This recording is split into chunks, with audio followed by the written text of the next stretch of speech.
Welcome back to AM Northwest. Our next guest is putting a modern twist on traditional Jewish recipes.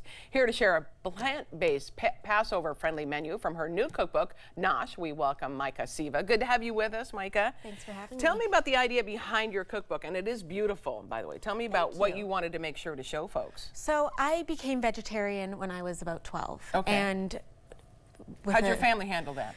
Well, but confused. Yeah. So this is the book that I wish that I grew up with, because when it came to family holidays, nobody really knew what to do with me. Right. And with there's so much tradition and history in Jewish cuisine. When it comes to food, I wanted to still be a part of the table, Sure, even though I was eating a little differently. Part of the traditions, absolutely. So that's why I wanted to write this book and why it was so important for me to have a vegetarian Jewish cookbook. Let's go through. You have how many recipes do you have, you think? 100. 100. So let's talk about some of the recipes and how you switched them up and kept them, though, tasting good. So tell me about So the this matzo is ball our soup. classic matzo ball soup. So instead of a chicken soup, it's a vegetable soup, of course. I have a turmeric vegetable soup to make in the book, and then I have a vegan matzo ball and also an egg-containing matzo ball as well. So it's not a vegan book; it's vegetarian, mostly vegan, and it gives options for everyone. Oh, sure. Okay. And then I also wanted to look at the dishes that are naturally vegetarian, like a potato. Accidentally vegetarian. Exactly. I gotcha. So a potato kugel, which is essentially a very large crispy hash brown. Oh, really? That's what it is? So it's for everyone. Okay. So this is caramelized How onion. did I not know that? Cast iron pan, so you get all those crispy edges, which are the best, and your potatoes.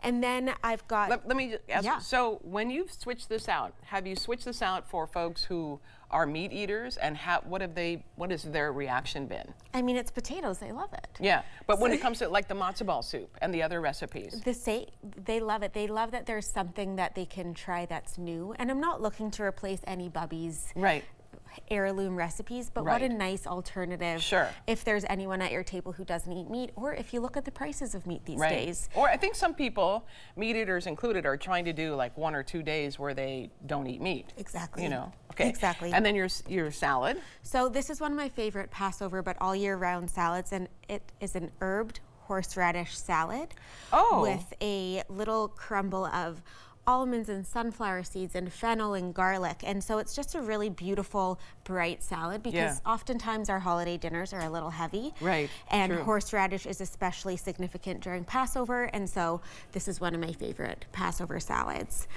Do you normally include this kind of a salad in a Passover meal? I mean, I know about matzo ball soup and I mean, I believe that every meal should have a salad, but I'm also a dietitian, so maybe I'm gotcha. biased. Okay, just wondering about the connection between the Passover meal and salads and all that. Yeah, it's in the horseradish dressing. Gotcha. So horseradish is one of the items on our Seder plate. Oh, I didn't know that. Represents bitterness and suffering, which most of the things on our Seder plate represent, and so I use horseradish in this salad. Okay, gotcha. Now I understand. Okay. And then we've got our gefilte cakes. Do you know what gefilte fish is? I don't. Putting you on the spot. No. So gefilte fish is like a boiled fish patty, which doesn't sound appetizing, and I get that, because it's typically found, if it's not homemade, in a jar of like jellied broth. Oh, really? It's a funky thing. Okay. But it's beloved to Eastern European Jews, and my mom and grandmother used to always make homemade gefilte fish. Okay. So this is my alternative. It's a vegan, plant-based cake, essentially, made with cauliflower, cashews, potato, parsnip, carrot, a little bit of seaweed, and matzah meal, which is like ground matzah, and formed into a patty. Essentially, for every other day of the year, it's a veggie burger. Oh, gotcha. For Passover, yeah, there you go. That's perfect. For Passover, it's a gefilte fish cake. Yeah. So this one's especially... By the way, you did such a great job of presentation. I understand you have a background in like food styling. I do, yes. So I do that and recipe writing for newspapers and magazines full time. And then the book is my baby. You did all the photos in that as well. I did. So what would be the one thing you would say to folks when they want to take a picture of their meal and post it on social media? What would be the one tip you would give them? I have 2 tips for you. I'll do you one better. One is practice every day. Okay. And the second is look for natural lighting. Oh, perfect. So artificial lighting like we have in here casts weird shadows. There's weird coloring going on. Try to get natural lighting. Okay, that's a good tip. And then last for dessert, which I'd love for you to try one, is a Passover-friendly black and white cookie. Ooh. So these are vegan. They're made with almond flour. I'll pass this to you. You had me a cookie. Yeah. Okay, I'll try this. And they're just my take on the black and white cookie. So they're really moist and a little bit dense because it's made with almond flour, so gluten-free as well. Wow, that's really good. And just a nice finish to your Passover meal. Yeah, it's not a traditional cookie. No. No, as you said, dense. Oh, that's yummy. Awesome. Yeah. Fantastic. And you said over 100 recipes. We're going to put the information on a website where you can get the book. Thank you so much. Oh, you have a book event. Sorry about that. You have a book event. I want to make sure I get that in. I do. And that is tonight, 5 o'clock to 7 at Vivian Culinary Books on Northeast Alberta, right? That's right.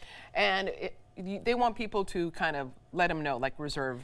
Preferably, but you can pop in. I'll be doing a demo of one of the recipes, and we'll have one of the cocktails as well. Oh, perfect. All right. We'll put all that information on our website at k2.com. The book again is NOSH. Thank you so much. Great to meet you. Thank you so much. And we'll be right back with more AM Northwest. Don't go away.